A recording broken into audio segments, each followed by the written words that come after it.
Shalom,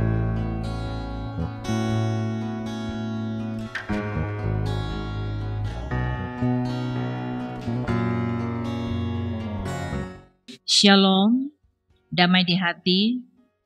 Saat ini kita ada dalam gerakan membaca Alkitab 365 hari di hari yang ke-102. Sebelum membaca Alkitab, mari kita berdoa. Kami mengucap syukur kepadamu, ya Tuhan, sebab hidup kami terpelihara di dalam kasih anugerah dan berkat-berkat-Mu. Saat ini kami telah siap untuk membaca Alkitab.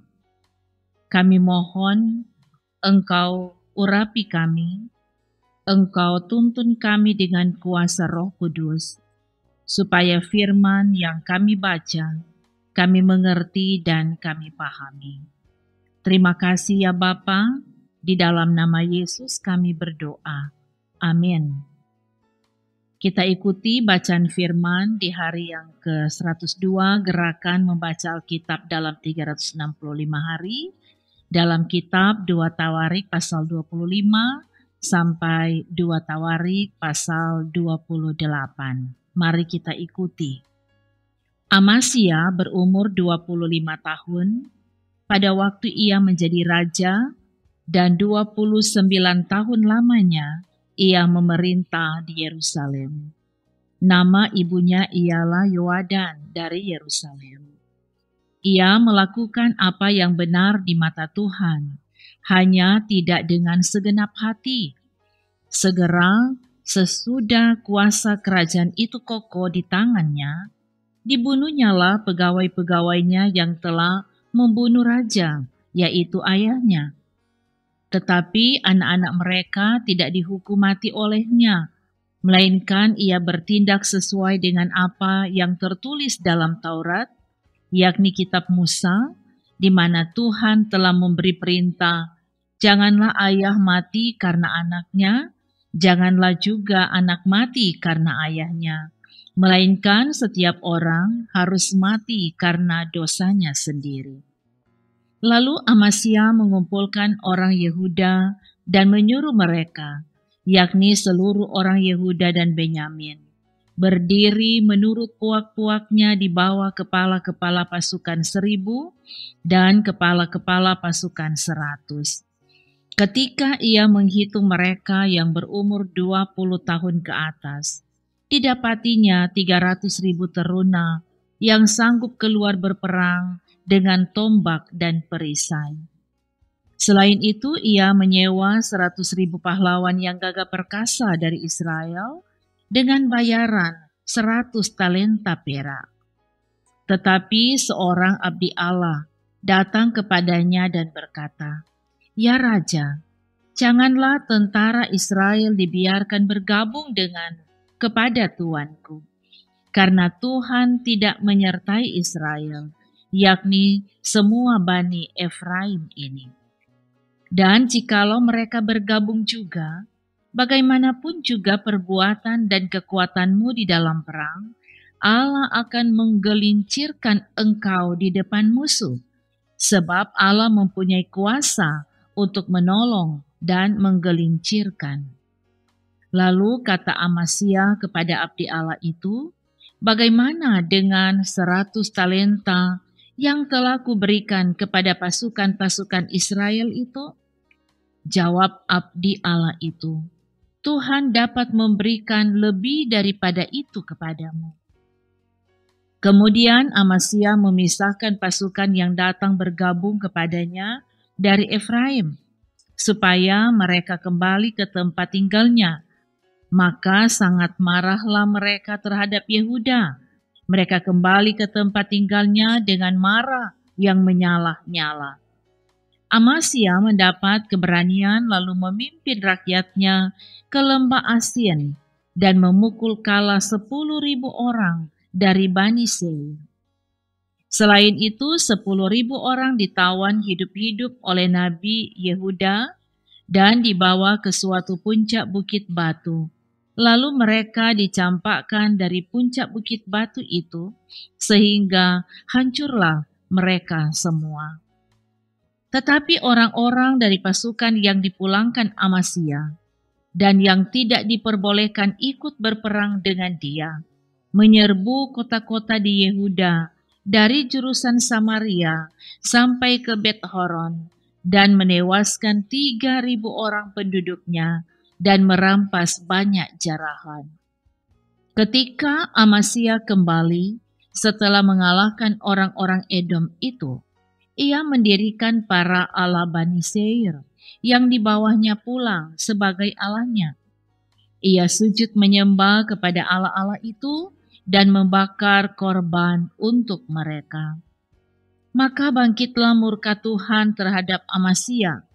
Ia menyuruh seorang nabi kepadanya yang berkata, "Mengapa engkau mencari Allah sesuatu bangsa yang tidak dapat melepaskan bangsanya sendiri dari tanganmu?" Waktu Nabi sedang berbicara, berkatalah Amasya kepadanya, "Apakah kami telah mengangkat engkau menjadi penasehat raja? Diamlah, apakah engkau mau dibunuh?" Lalu diamlah Nabi itu setelah berkata, "Sekarang aku tahu bahwa Allah telah menentukan akan membinasakan engkau, karena engkau telah berbuat hal ini dan tidak mendengarkan nasihatku." Kemudian Amasya Raja Yehuda mengadakan perundingan, lalu menyuruh orang kepada Yoas bin Yoahas bin Yehu Raja Israel, mengatakan, "Mari kita mengadu tenaga." Tetapi Yoas Raja Israel menyuruh orang kepada Amasya Raja Yehuda mengatakan, "Onak yang di Gunung Libanon mengirim pesan kepada pohon aras yang di Gunung Libanon, bunyinya, 'Berikanlah anakmu perempuan kepada anakku laki-laki menjadi istrinya.' Tetapi binatang-binatang hutan yang ada di Gunung Libanon itu berjalan lewat dari sana, lalu menginjak onak itu. Pikirmu engkau sudah mengalahkan Edom, sebab itu hatimu mengangkat-angkat dirimu untuk mendapat kehormatan. Sekarang tinggal saja di rumah. Untuk apa engkau menantang malapetaka, sehingga engkau jatuh dan Yehuda bersama-sama engkau?"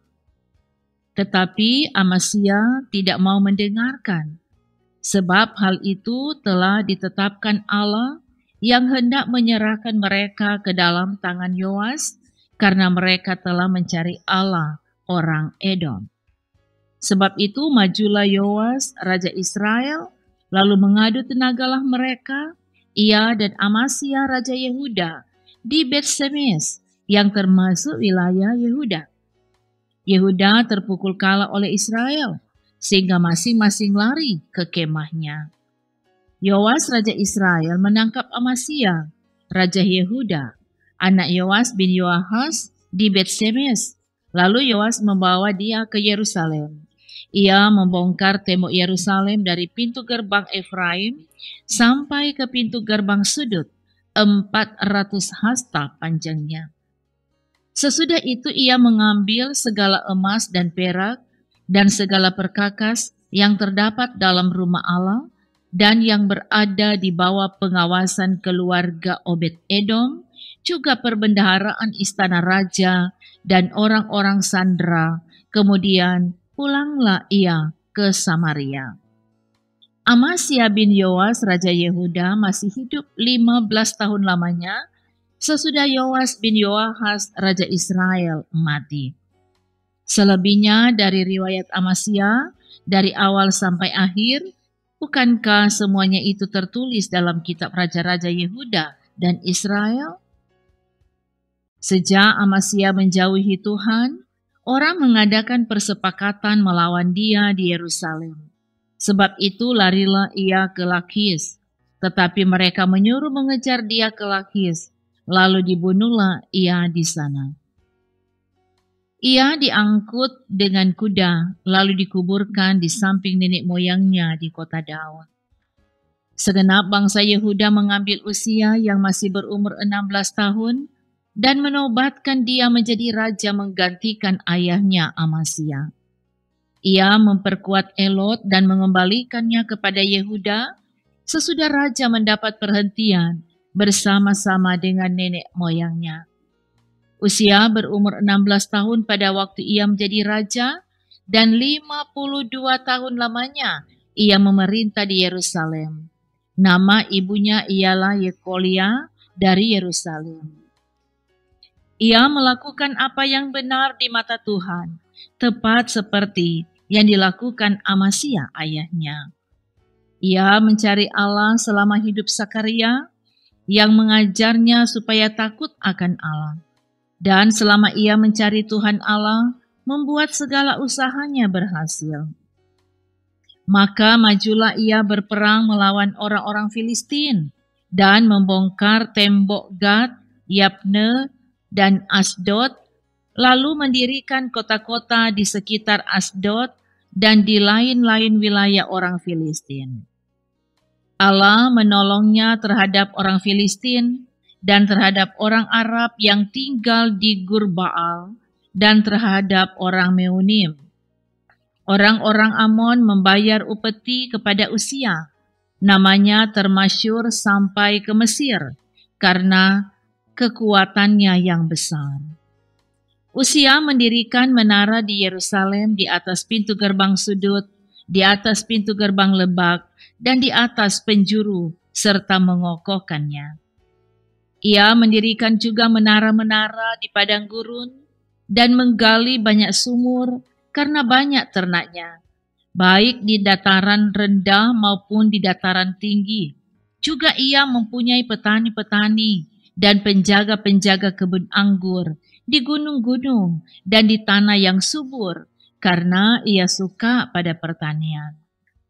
Selain itu, Usia mempunyai tentara yang sanggup berperang, yang maju berperang dalam laskar-laskar menurut jumlah anak buah yang dicatat oleh Panitera Yael dan penata usaha Maasyia, di bawah pimpinan Hananya, salah seorang panglima raja.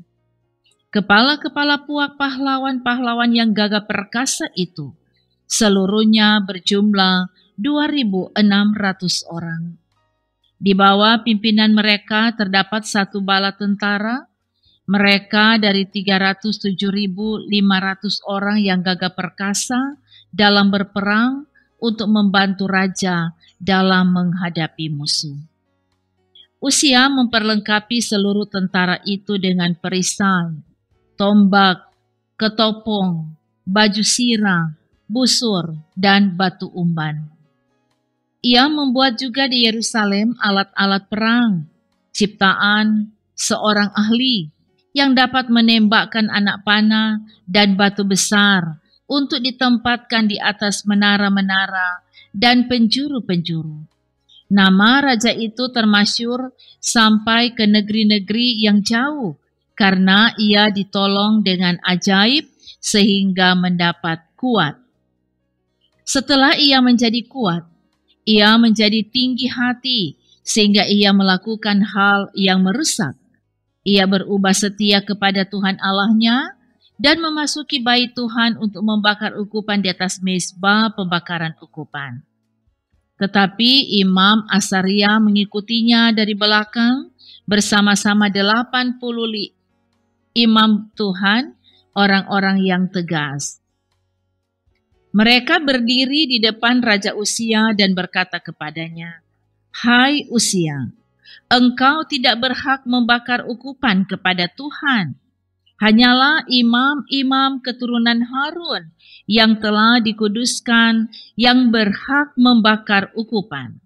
Keluarlah dari tempat kudus ini, karena engkau telah berubah setia. Engkau tidak akan memperoleh kehormatan dari Tuhan Allah karena hal ini." Tetapi Usia dengan bokor ukupan di tangannya untuk dibakar menjadi marah.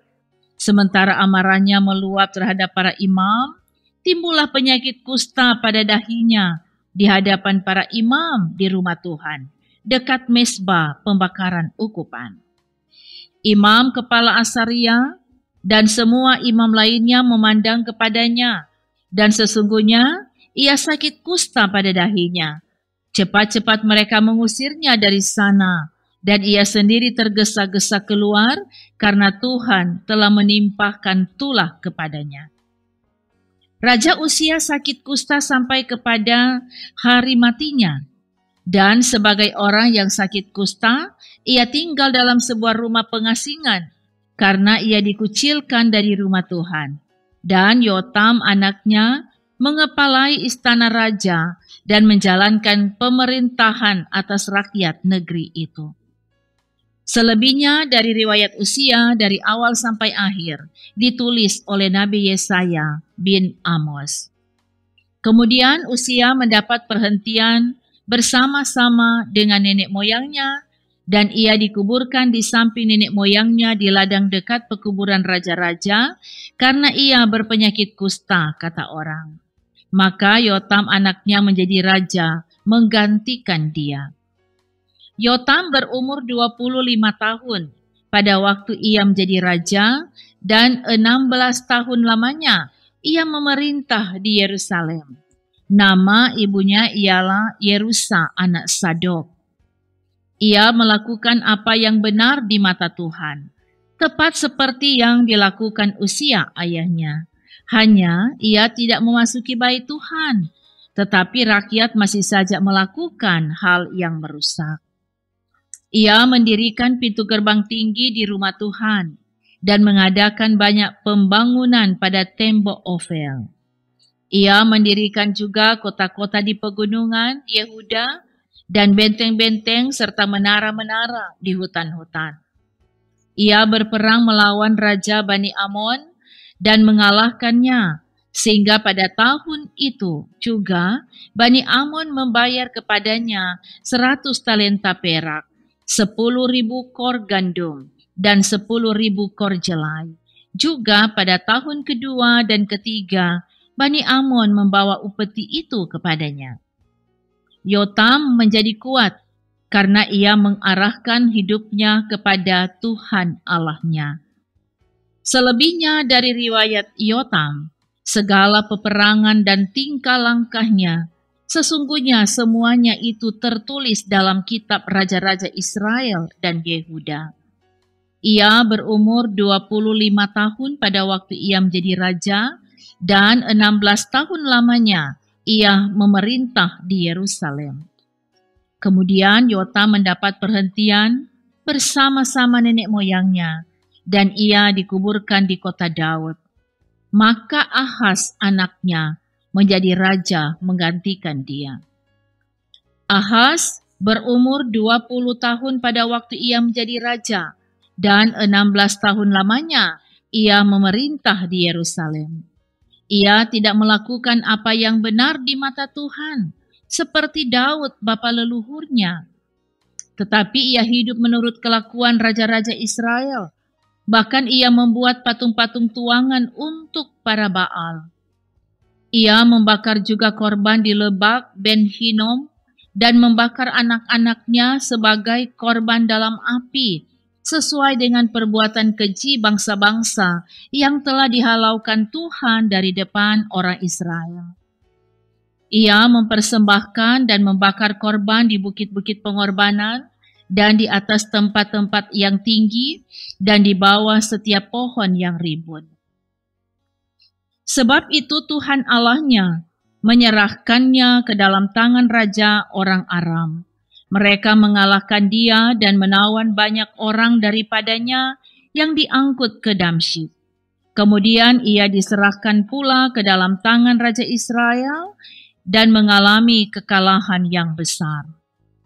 Sebab dalam sehari Pekah bin Remalia menewaskan di Yehuda 120.000 orang, semuanya orang-orang yang tangkas, oleh karena mereka telah meninggalkan Tuhan Allah nenek moyang mereka. Dan Sikri, pahlawan dari Efraim, membunuh Maaseya, anak raja Asrikam, kepala istana, dan Elkana, orang kedua di bawah raja. Orang Israel menawan dari saudara-saudaranya 200.000 orang, yakni perempuan-perempuan serta anak-anak lelaki dan anak-anak perempuan. Mereka merampas juga banyak harta milik daripada orang-orang itu dan membawa rampasan itu ke Samaria. Tetapi di sana ada seorang nabi Tuhan yang bernama Odet.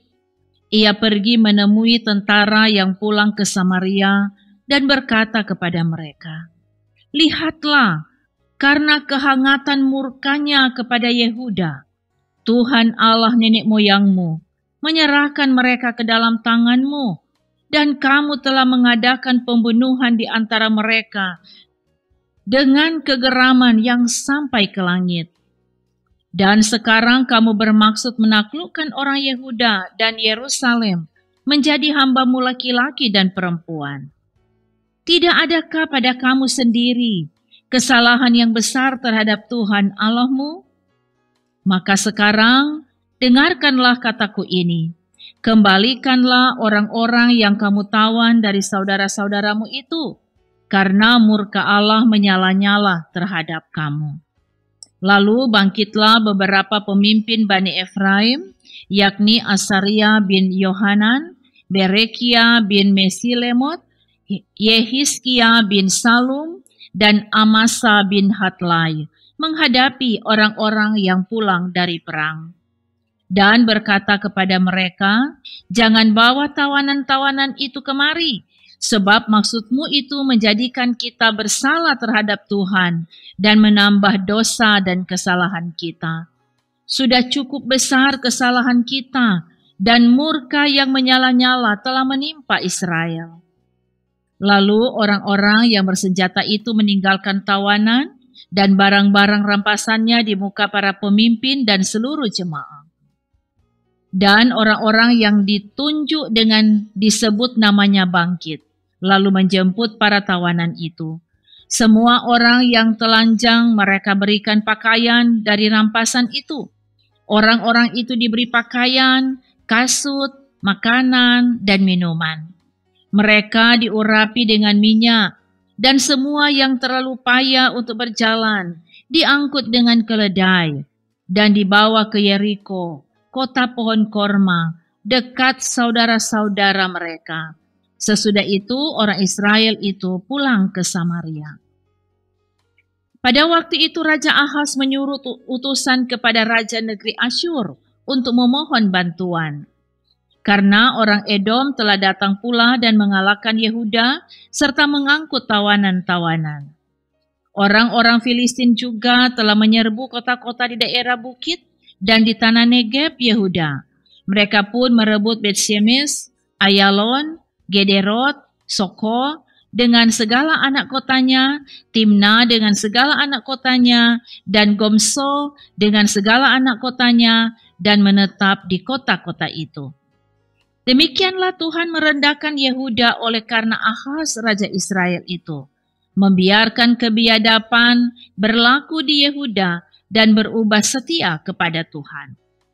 Maka datanglah Tilgat-Pilneser, raja negeri Asyur, kepadanya, hanya bukan membantu dia, melainkan menyesakkannya. Walaupun Ahaz merampas barang-barang dari rumah Tuhan, dari rumah raja, dan dari rumah-rumah para pemimpin, dan menyerahkan semua itu kepada raja negeri Asyur, namun perbuatannya itu tidak menguntungkan dia. Dalam keadaan terdesak itu, Raja Ahaz ini malah semakin berubah setia terhadap Tuhan. Ia mempersembahkan korban kepada para allah orang Damsyik yang telah mengalahkan dia. Pikirnya, yang membantu raja-raja orang Aram adalah para allah mereka. Kepada merekalah aku akan mempersembahkan korban, supaya mereka membantu aku juga. Tetapi allah-allah itulah yang menjadi sebab keruntuhan bagi dia, dan bersama-sama dengan dia bagi seluruh Israel. Ahaz mengumpulkan perkakas-perkakas rumah Allah, dan menghancurkannya. Ia menutup pintu rumah Tuhan, lalu membuat mesbah-mesbah bagi dirinya di segenap penjuru Yerusalem.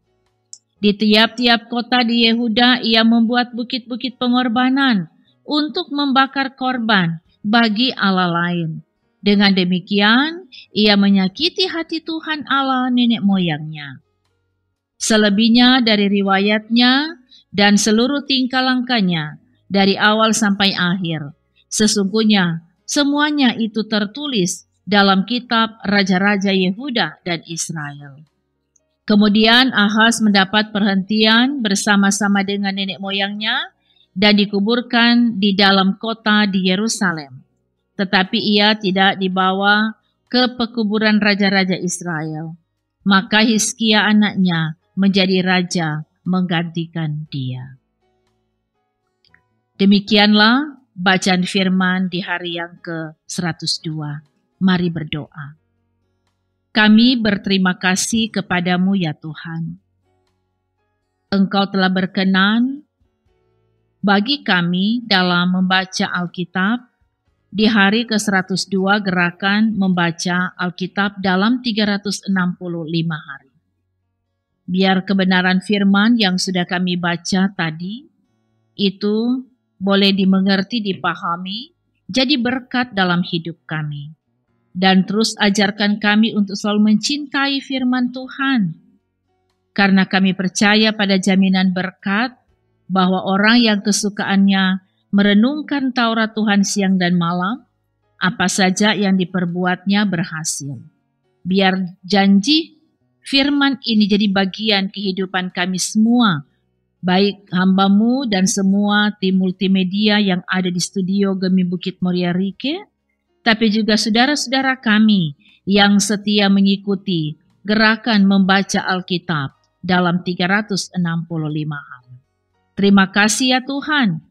Kami bersyukur di dalam nama Tuhan Yesus. Amin. Saudara-saudara yang dikasihi Tuhan, demikianlah pembacaan Alkitab di hari ini. Terima kasih atas kesediaan waktu saudara-saudara mengikuti pembacaan Alkitab ini.